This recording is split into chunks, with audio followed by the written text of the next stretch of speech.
अस्सलाम अलैकुम दोस्तों, आज हम चलते हैं एक ऐसी जन्नत की सैर पर जो जमीन पर मौजूद है। नीला समंदर, सफेद रेत के साहिल और ऐसे शानदार रिजोर्ट्स जो ख्वाबों में भी ना आए। जी हाँ, मैं बात कर रहा हूँ मालदीव की। लेकिन सवाल यह है कि क्या ये जन्नत सिर्फ सयाहों के लिए है? इसके पीछे कुछ ऐसी हकीकतें हैं जो ज्यादातर लोग नहीं जानते। आइए आज हम इस राज से पर्दा उठाते हैं। मालदीव बहरीन हिंद में बिखरे हुए तकरीबन 1190 जज़ायर पर मुश्तमिल एक मुल्क, जिनमें से सिर्फ 200 के करीब आबाद है। दारुल हुकूमत का नाम है माले। ये दुनिया का सबसे निचली सतह पर मौजूद मुल्क है, यानी यहाँ का सबसे ऊंचा मकाम सिर्फ 2.4 मीटर समंदर की सतह से बुलंद है। इसका मतलब यह है कि अगर समंदर की सतह में इजाफा हुआ तो पूरा मुल्क पानी में डूब सकता है। मालदीव की मईशत का सबसे बड़ा सहारा है टूरिज्म। यहाँ के लग्जरी रिजोर्ट्स रात के हजारों डॉलर लेते हैं। सयाहों के लिए private villas, underwater restaurants, diving और स्नोकलिंग जैसी सरगर्मियां एक ख्वाब जैसा तजर्बा देती है। दिलचस्प बात यह है कि ज्यादातर सयाह यहाँ यूरोप, मशरिक वस्ता और एशिया से आते हैं, और रिजोर्ट्स में अक्सर सयाहों के लिए अलग कवानीन होते हैं जो मकामी लोगों के लिए सख्ती से मुख्तलिफ हैं।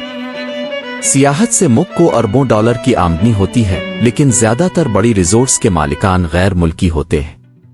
मकामी मुलाजमीन को आमतौर पर कम तनख्वाह दी जाती है और ज्यादातर मैनेजर और आला ओहदे पर गैर मुल्की काम करते हैं। बहुत से मकामी लोग माहीगिरी या छोटे कारोबार पर गुजारा करते हैं। क्या अब जानते हैं मालदीव में टूरिज्म की चमक दमक के पीछे मुआशरती मसाइल भी हैं।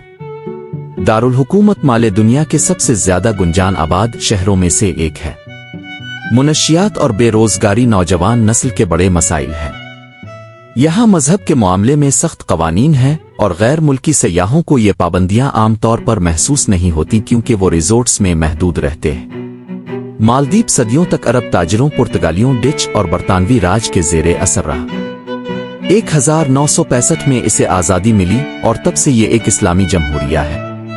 दिलचस्प बात यह है कि अरब ताजिर यहाँ इस्लाम लाने वाले थे और आज यहाँ 100% मुसलमान आबादी है।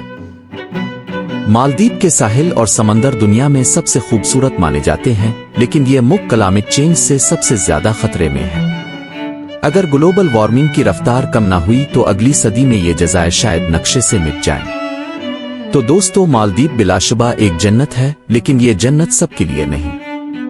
सयाह यहाँ ख्वाब देखने आते हैं, लेकिन मकामी लोग अपनी हकीकत के साथ जीते हैं, एक ऐसी हकीकत जो हमेशा इतनी शानदार नहीं होती।